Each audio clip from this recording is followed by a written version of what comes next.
Bonjour encore mes frères et sœurs, n'apprécions encore merci na tongo encore la personne grâce tout le monde je ne sais pas Ernie Yoko Talamate à Oyo.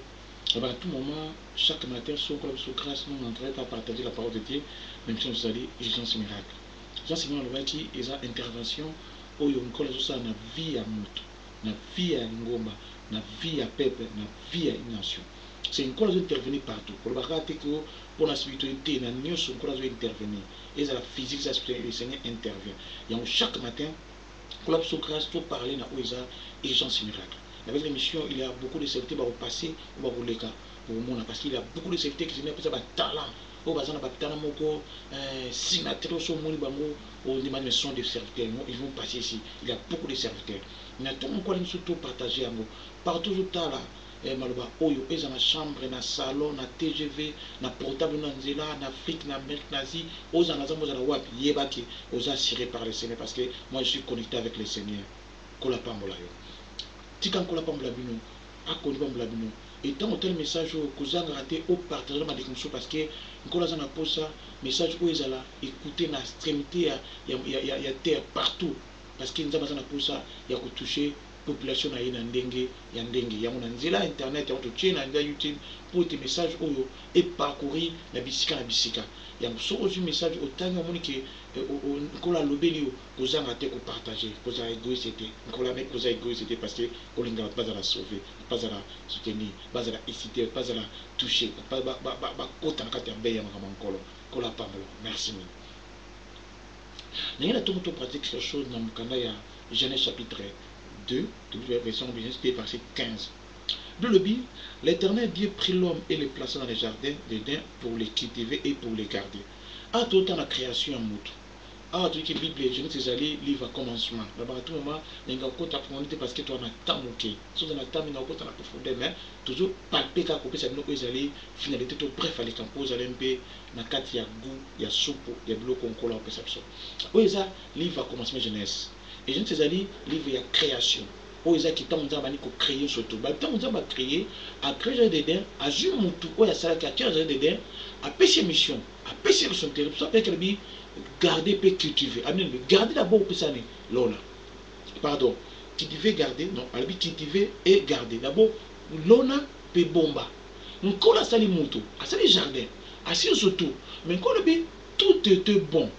Tant que c'est le que nous essayons et nous conseillons sauter à peine mais à Jimutu à Tina jardin à Bissimutu na Chuana pour faire la témoignage pour cultiver pour garder il faut cultiver jardin pour garder mais ça bien tout fait mais pourquoi est-ce que nous appelons son responsabilité c'est une code qui est monter la responsabilité moi qu'on a vie de qu'on a gagné abi cultiver peut garder alors que faire la carte goïgoïté et on a té mais abi cultiver peut garder c'est l'ona peut bomba mais tant aux lona faut bomba rapide ok là après ce message et mutu pas des mutu pas ce message voilà et mutu peut cultiver à garder loba amen tala n'a pas le loco mon tongo oyo si oisa jardin tellement ça jardin jardin zanim jardin to biki ze sika opso to lona kabato ibu na za sema bele na yona se jardin nanga mama tembele mama ndunda mwanini na sema na sibanda kusuni bakicheza zanga ta sibanda ko na bakumuli ezanga te ba jardin po biso lingami ko lebe loko eza bio biso ba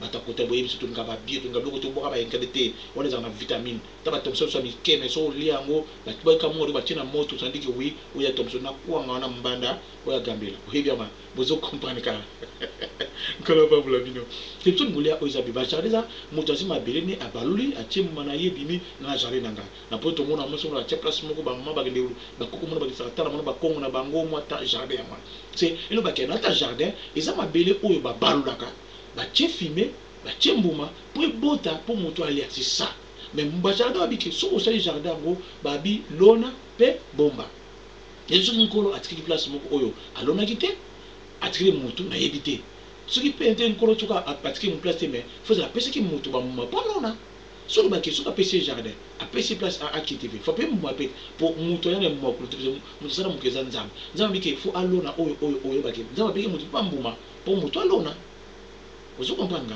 parce que souvent venez que cultiver le baquet après ça qui est bas Congo après ça qu'ils ont tout pas cultiver parce que mbuma alona parce après ça qui azanke le côté parce que quand on le mot sur après c'est de l'autre amen. Yamona tshende kunangai. Jardin zanimi. Jardin eza vie na yo. Ndikonanga nkola sala ya peso vie. Nous avons la vie, nous avons la vie. Nous avons un bon garçon, un bon jeune homme, une très très belle femme. Vous comprenez? Une très très belle femme. Il faut cultiver vie. Ta vie, on la pesa yamu. On la joie, assez jada pesa yamu. On la sala mais pesa résulté pas na yo. On la pesa résulté à vie na yo pas na yo moko. On la aussi vers ta la yo. Mais pesa résulté à vie na yo. C'est à toi de gérer ça. Vous devez pas dire. Encore la paix, il faut gérer vie parce que encore la paix ça un jardin. Et là tu as donné ta vie cultiver pe gado parce que aux gens la responsabilité na vie non aux gens. Parce que ah bébé non nous avons habité. Nous avons pour na hier. Ayebi que ça paix sur tu as vie faut cultiver vie na yo. Donc faut qu'on sa vie na yo.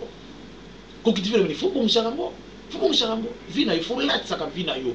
Faut bon ça vie faut préparer ka vie na yo. On nous sait le côté la vie. Faut c'est l'eau parce que encore la paix faut cultiver. Au coup fanda te ko ba goïté. Ba moloté. Mutafanda kazi rate ngola ngibata nyona te ngola ngibata fa cultiver yo faut cultiver vie na yo ibaka faut travailler pour la vie na yo ngola ça musa plan pour la vie mais plan pour ça c'est yo travailler yo bongisa o sala musala o pesa les sentir na yo baba so baba o che un peu ko cha kombe a o cha yo pe nous a fucha on nous sala te faut cultiver vie na yo o za na vie ngola pesa vie vie les habits qui tourne mais cultiver ngo tant nous en a beauté bon so mo ça qui tourne mais aso c'est négligé. Hein? Alinko soulate, alinko zate, vous en moi si, vous êtes très belle. Mais quand ça sort que vous en moi si, mais ça la beauté, les beauté, quand vous êtes à côté sur ma tête, ça la beauté, ça la qui tourne, ça la présentable. Vous en moi si, faut quitter les vinailles, là t'as bien. Quand tu as monté que bah koto, il va manger tout, koto ma belle sur midi, bana koto, non, koto na si même matité, quitter ta vie. C'est bon que ça vinaille, et je dépend na yo, bon que ça vinaille. Encore la personne vie, la personne il faut bon sango. Et au cultiver les gens savaient que mon fa cultiver, mais encore la personne moi personne ça ma loba na yo. C'est ça. Na problème zo loba na kaka na fuwi ya munoko na yo ya mundo ulia. Ya mundo ulona. C'est une ba que maman pour la personne maman loba. Maloba no loba ni pour na vina. Bon c'est pas que ta vina te, ngala vina obongate, ngala vina ozala ka bozo cultiver na vina yo. Il faut cultiver des bonnes choses na vina de konanga. Moi ça marche, faut cultiver parce que na fina surtout na mutam azana na mbongo te mutu moko ninte oza na été yo oza na vie na faut programmer des bonnes choses, il faut cultiver des bonnes choses na vie na yo, faut cultiver ma kitoko yo lu cultiver ma bezanga ta so kufa so so la ka bongo moni ba maladi wana biso to mona te faut cultiver ke ngala ko bongo ngala ko sala bien o biso ba bala te ngala ko bala ba mo te ngala ko bonga ngala sa na maso so wala nga na vuve na Europe na vuve ate encore passer na vuve Europe ngapa na msuto na mutu moto yakutina nga na yo bateli basali mama boy angite mais quoi mon eko cultiver na vie na ke moi je ne mourrai plein d'Afrique na okende Europe na yepe Europe et bongo yo et on est avec ça ngite il faut cultiver ka il ne m'a pas sauvé cultiver na vie na yo loba mo bakito lo na ya bien ngana ko bala ngana ko bota na mona ka ningi tuzabu tuka ba 23 heures na ba en tout cas zemna ni makate na mo bango o était mo bangete yonde cultiver vie na yo pe garder bani faut yeba ko garder jardin iba ma loba ni ko loba faut ba ko zala be kinga na jardin to ko zo lona yeba ko zo na ni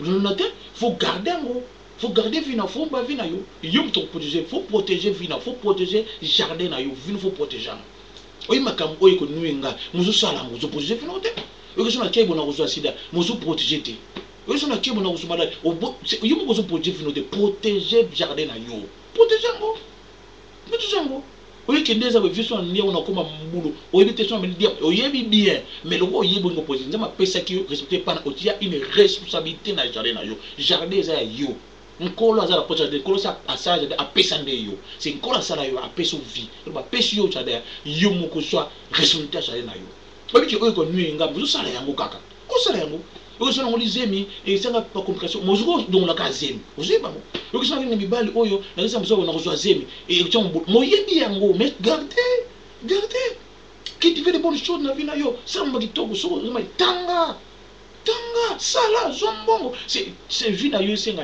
yo ne faut cultiver ta vie Regarde ça.